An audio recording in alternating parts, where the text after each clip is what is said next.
하나님 말씀 마태복음 20장 20절에서 28절까지 다 같이 읽겠습니다. 그때에 세베대의 아들의 어미가 그 아들들을 데리고 예수께 와서 절하며 무엇을 구하니 예수께서 가라사대 무엇을 원하느뇨 가로되 이 나의 두 아들을 주의 나라에서 하나는 주의 우편에 하나는 주의 좌편에 앉게 명하소서. 예수께서 대답하여 가라사대 너희 구하는 것을 너희가 알지 못하는도다. 나의 마시려는 잔을 너희가 마실 수 있느냐? 저희가 말하되 할 수 있나이다. 가라사대 너희가 과연 내 잔을 마시려니와 내 좌우편에 앉는 것은 나의 줄 것이 아니라 내 아버지께서 누구를 위하여 예비하셨든지 그들이 얻을 것이니라.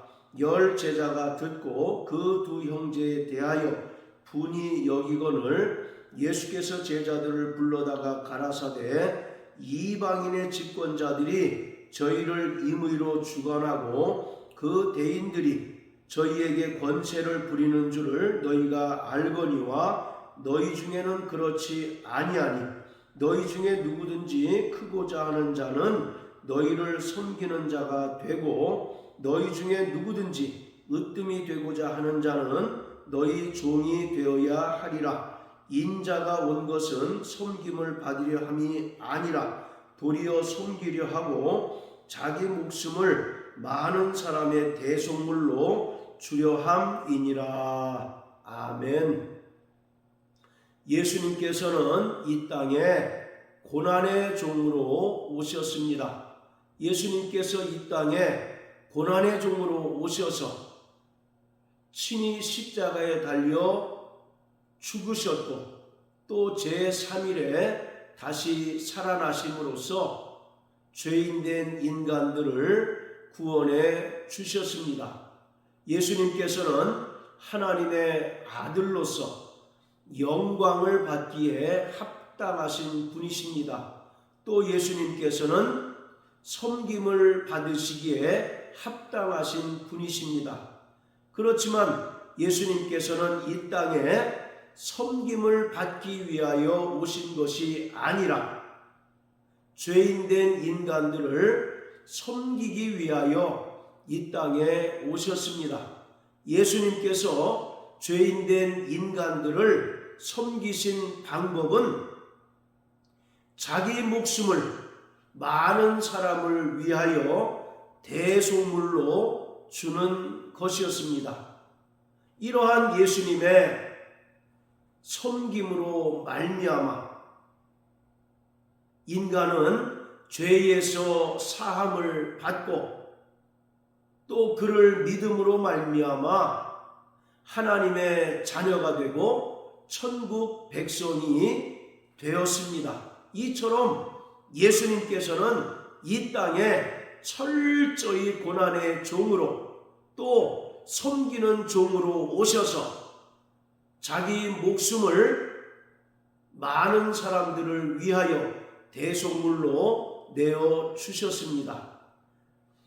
20장 17절부터 19절까지의 말씀을 통해서 예수님께서는 12명의 제자에게 자신이 곧 십자가에 달려 죽으시고 또 제3일에 다시 살아나실 것을 말씀하셨습니다. 이러한 예수님의 순한 예고는 무려 3번이나 언급되고 있습니다. 그런데 문제는 이처럼 예수님께서 자신의 십자가 죽음과 부활에 대하여 제자들에게 3번씩이나 말씀하셨지만 제자들은 예수님의 말씀을 온전히 깨닫지 못하였습니다. 그리고 제자들은 도리어 예수님을 정치적인 메시아로 이해하여서 예수님께서 유대의 임금으로 등극하는 순간 자신들이 높은 벼슬을 얻기를 원했습니다. 예수님의 제자들은 예수님과 3년여 동안을 동고동락하고 또 예수님으로부터 천국의 비밀을 들었고 또 예수님께서 이 땅에 오신 메시아로서 행하신 많은 이적들을 보았지만 그들은 여전히 예수님을 이 땅의 죄인들을 구원하시기 위하여 오신 메시아로 보는 것이 아니라 정치적인 메시아로 보고 있었습니다. 그래서 예수님께서 정치적인 메시아로서 곧 예루살렘에 입성하셔서 유대인의 왕으로 등극하심으로 당시에 이스라엘을 지배하던 로마를 몰아내고 이스라엘을 회복해 줄 것을 간절히 바랬습니다. 그리고 예수님께서 유대인의 왕으로 등극하시고 이스라엘 나라를 회복하셨을 때 자신도 그동안 예수님을 열심히 따라다닌 그 공로로 높은 벼슬 얻을 것을 내심 기대하고 있었습니다. 사도행전 1장 6절에 예수님께서 부활 승천하시는 그 순간까지도 제자들은 예수님께 이스라엘 나라를 회복하시니 어느 때입니까? 라고 질문하는 것을 볼 수 있습니다. 이처럼 제자들은 다른 유대인들과 같이 예수님을 죄인들을 구원하시기 위하여 오신 메시아 곧 그리스도로 보기보다는 정치적인 메시아로 보고 있었던 것입니다. 자, 20절에 보면 그때에 라고 말합니다. 여기서 그때에 라고 하는 말은 그 앞단락에 기록되어 있는 예수님의 순환 예고와 본문이 연결되어 있다는 사실을 보여줍니다. 예수님께서는 분명히 제자들에게 자신이 이방인의 손에 넘겨져서 십자가에 달려 죽으시고 또 부활하실 것을 말씀하셨는데 이러한 말씀을 들은 제자들의 반응이 오늘 본문에 소개되어 있습니다. 자, 20절을 보면 세베대의 아들의 어미가 그 아들들을 데리고 예수께 와서 절하며 무엇을 구했다라고 말합니다. 여기서 세베대의 아들의 어미는 구체적으로 이름이 거명되어 있지 않지만 우리는 다른 복음서를 통해서 이 여인이 살로메였던 것을 알 수가 있습니다.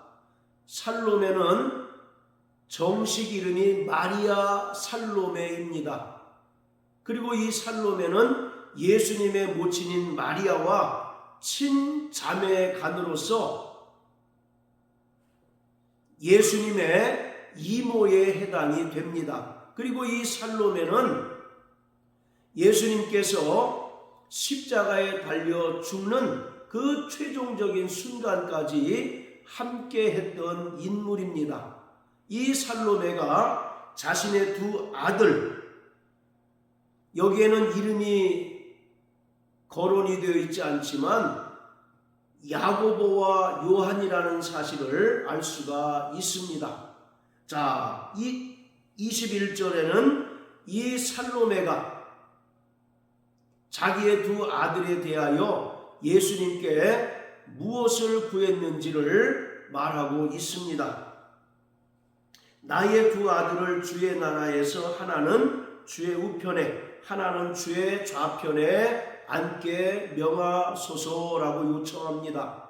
이 살로메 역시 예수님을 죄인된 인간들을 구원하기 위하여 오신 메시아, 즉 그리스도로 보지 않고 오히려 정치적인 메시아로서 유대 임금으로 등극할 것을 기대하고 있었던 것입니다. 그리고 예수님께서 유대의 왕으로 등극하시는 순간 자신의 두 아들 야고보와 요한을 하나는 주의 좌편에 하나는 주의 우편에 앉게 해달라고 요청을 합니다. 일반적으로 어떤 나라가 새롭게 건국이 되면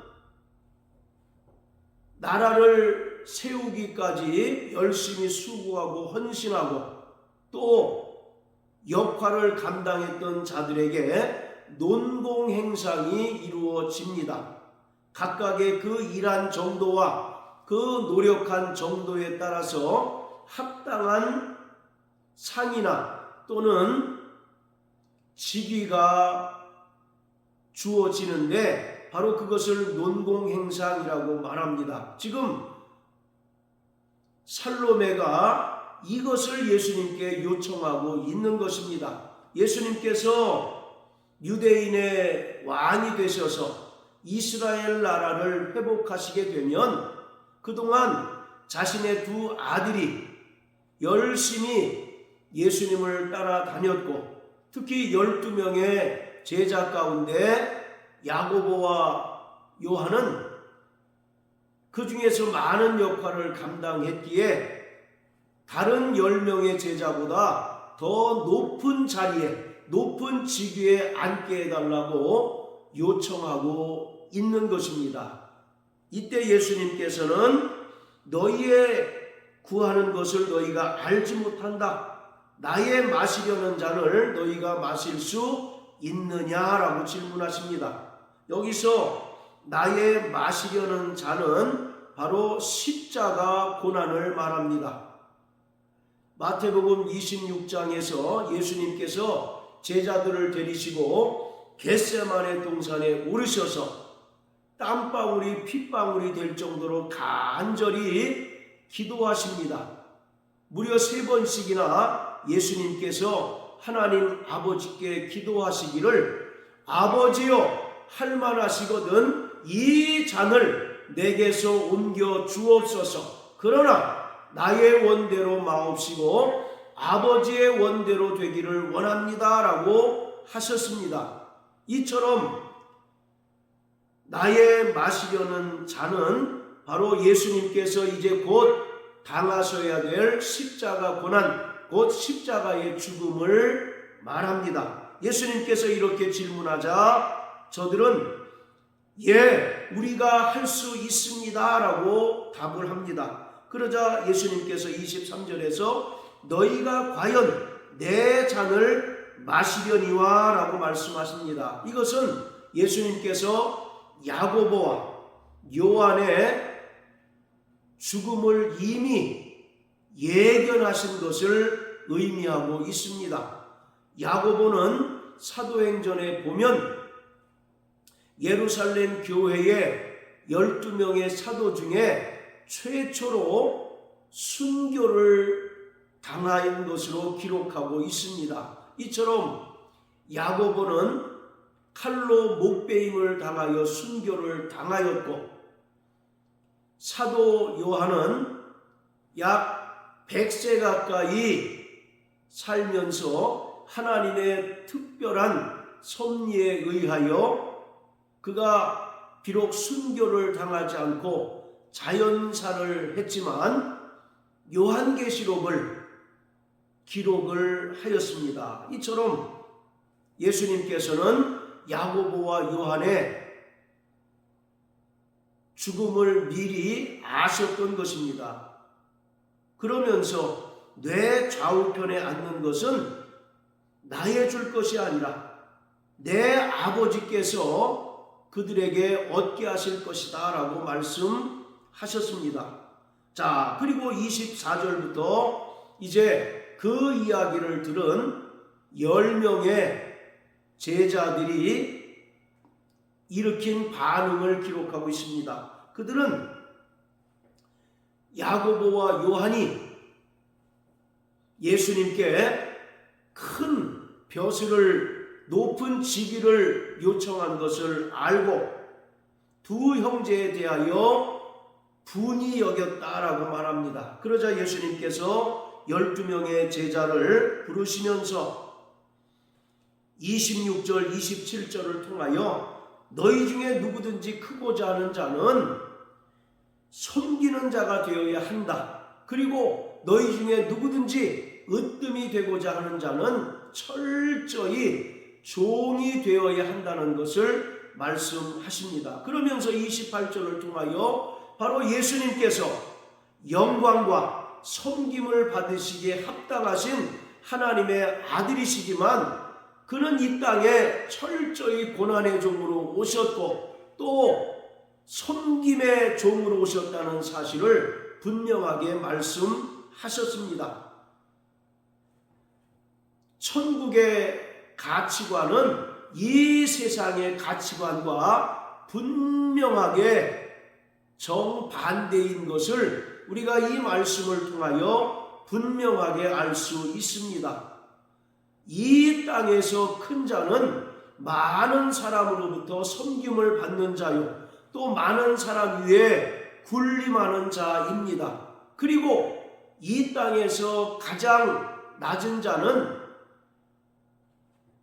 지배를 당하고 또 섬기는 자입니다. 그러나 천국의 가치관은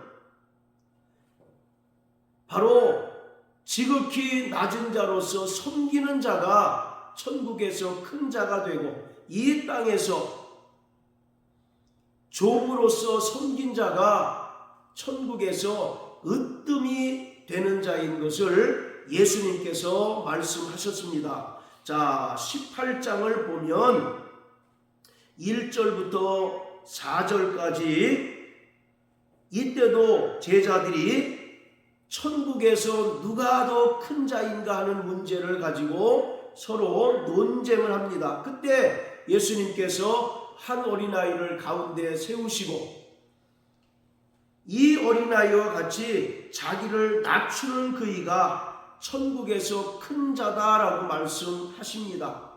예수님께서는 이 땅에 철저히 종으로 오셔서 십자가에 달려 죽기까지 아버지의 뜻에 복종하셨습니다. 그러자 하나님 아버지께서는 하나님의 아들 예수를 죽은 자 가운데서 다시 살리시고 또 그를 하늘에 올리우사 모든 이름 위에 뛰어난 예수 이름을 주시고 영광의 보좌에 좌정케 하셔서 만유를 통치하게 하셨습니다. 이처럼 예수님께서 지극히 작은 자로 오셔서 철저히 아버지의 뜻을 이루셨을 때 하나님 아버지께서는 그를 가장 높이 올리셨고 모든 이름 위에 뛰어난 이름을 주셨습니다. 이렇듯 이 땅을 살아가는 천국 백성은 자신을 지극히 낮은 자로 여기는 자이어야 합니다. 그리고 철저히 이 땅에서 예수 이름을 위하여 고난받기를 세상에서 쾌락을 즐기는 것보다 더 기쁘게 여기고 철저히 섬기는 자로 살아가야 합니다. 빌립보서 2장 5절에서 예수님께서는 너희는 그리스도 예수의 마음을 가지라고 말씀하셨습니다.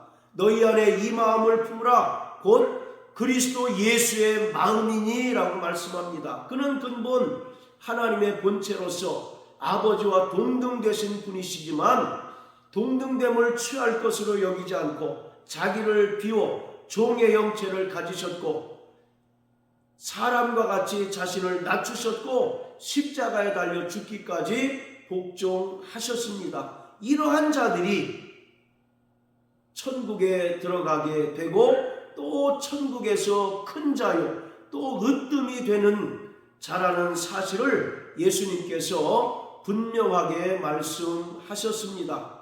그러므로 사랑하는 성도 여러분, 우리에게 그리스도 예수의 마음이 있어야 합니다. 그리스도 예수의 마음은 철저히 자기를 비우고 종으로서 이 땅에서 살아가는 것입니다. 그리고 온전히 하나님 아버지의 뜻에 복종하는 삶을 말하고 있습니다. 이러한 자들이 천국에 들어갈 수 있고 또 천국에서 크다 일컬음을 받게 됩니다. 그러므로 일평생 그리스도 예수의 마음을 품고 고난받기를 기뻐하며 또 섬기는 자로 살아가는 저와 여러분들 되시길 예수님 이름으로 축복합니다. 할렐루야.